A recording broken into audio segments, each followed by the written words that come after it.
So it seems like everyone and their mother is rushing to call the new Trailblazers owner, Tom Dundon, cheap.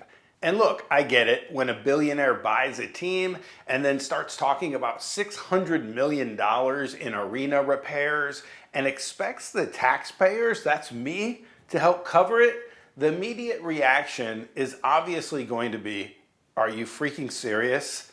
But what if the story is a little bit more complicated than that? Because the easy version is rich owner, public money, bad deal. And the harder version is, what if the arena actually does need major upgrades?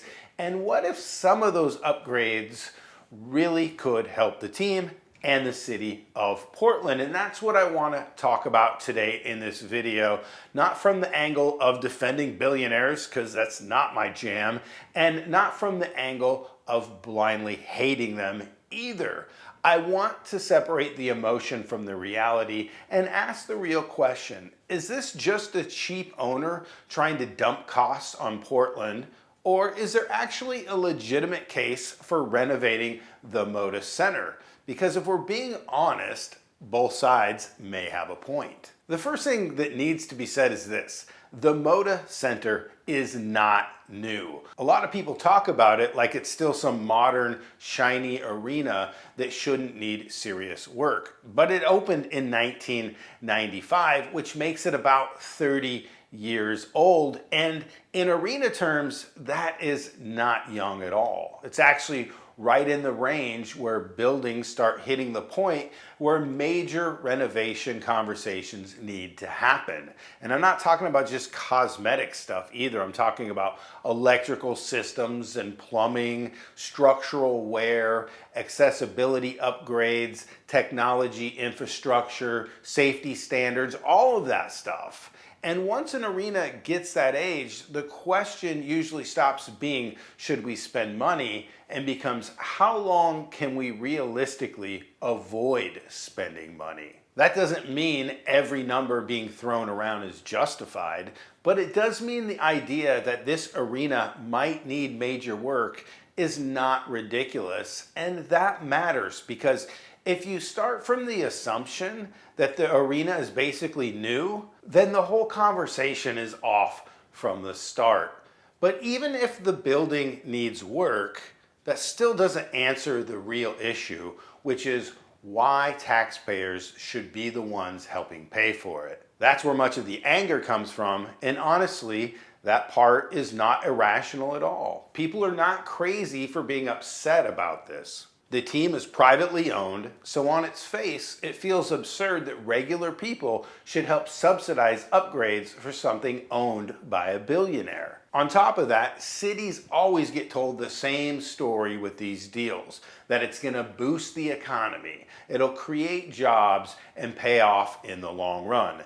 And sometimes there is truth to that, but stadium and arena deals have a long history of being oversold. The benefits often sound way bigger and more guaranteed than they actually are, which is why people are skeptical. And then you add in everything else cities are already dealing with, like housing, infrastructure, public services, and it makes sense that people hear hundreds of millions of dollars for an arena and think, really? This is what we're spending on? That skepticism is earned.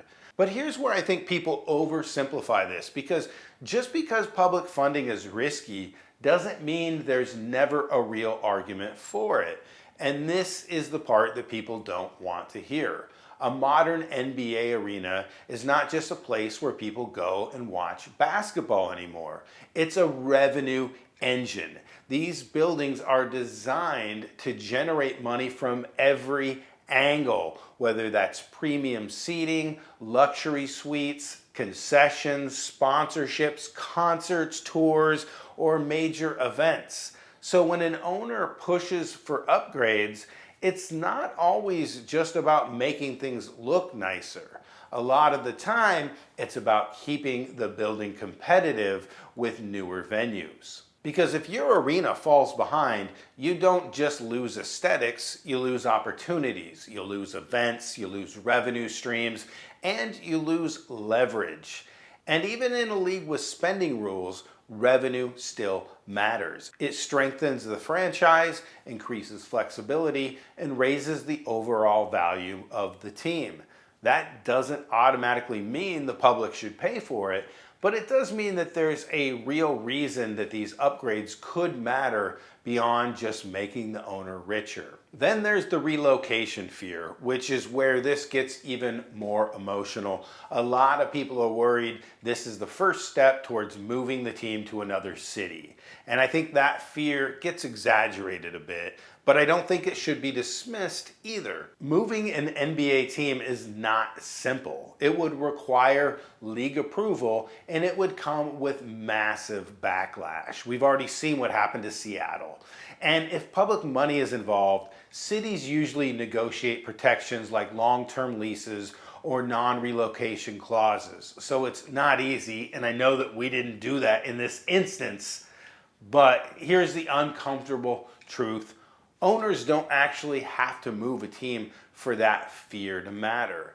The possibility alone becomes leverage, and that leverage shows up in the negotiations. So even if Dundon has no intention of moving the Blazers, the idea that it could happen, it still strengthens his position. That's why people feel uneasy. Not because a move is guaranteed, but because the threat, even in the background, changes the dynamics of the deal. And this is where I think the conversation really needs to shift, because the real question isn't whether Dundon is cheap. That framing is just way too simplistic for me. The real questions are whether the $600 million number is justified, what exactly needs to be upgraded, and how much of it is necessary infrastructure versus revenue-driven improvements, and most importantly, what the city is actually getting in return. Are there long-term guarantees that the team stays? Are there protections for taxpayers? Is there any meaningful return on that investment?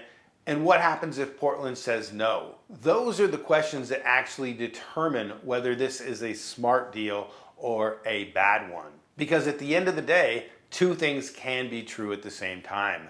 The owner can be acting in his own financial interest, and the city could still benefit from the deal if it's negotiated well. But we're dealing with Portland and politicians that I wouldn't trust further than I could throw them. So that's the tension here. And honestly, if the deal ends up being bad, that's not just on the owner for asking, it's also on the people who agreed to it.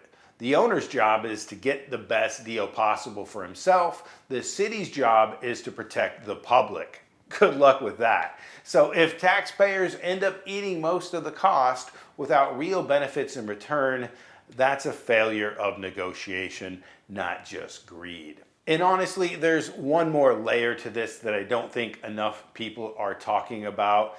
This is a conversation worth having, no question, but is right now really the moment to have it? The Blazers are finally in the playoffs for the first time in years. There's real momentum in the city, real excitement, and instead of the focus being on the team, the conversation has completely shifted to ownership drama and public funding debates. And I can't help but wonder where that timing is coming from. Because once something like this gets traction nationally, it turns into a pile-on. Media runs with it, fans run with it, and suddenly the narrative becomes bigger than the facts. And whether intentional or not, that kind of noise creates distraction. It creates pressure. It creates negativity around a team that should be locked in on competing. I'm not saying that people shouldn't question this. They absolutely should. But there's also something to be said for timing. Let the team play. Let the playoffs happen. Let this moment be about basketball in Rip City. And then when things settle down, have the full conversation with all the details and all the scrutiny and all the accountability it deserves. Because in the end, this isn't just about whether Dundon is cheap. It's about whether Portland makes a smart decision. And that's something that deserves a clear head, not a reaction in the middle of a championship run. Yes, I said championship. Partly because my $10 DraftKings ticket will yield me $20,100. Let's go Blazers. Rip City, all right.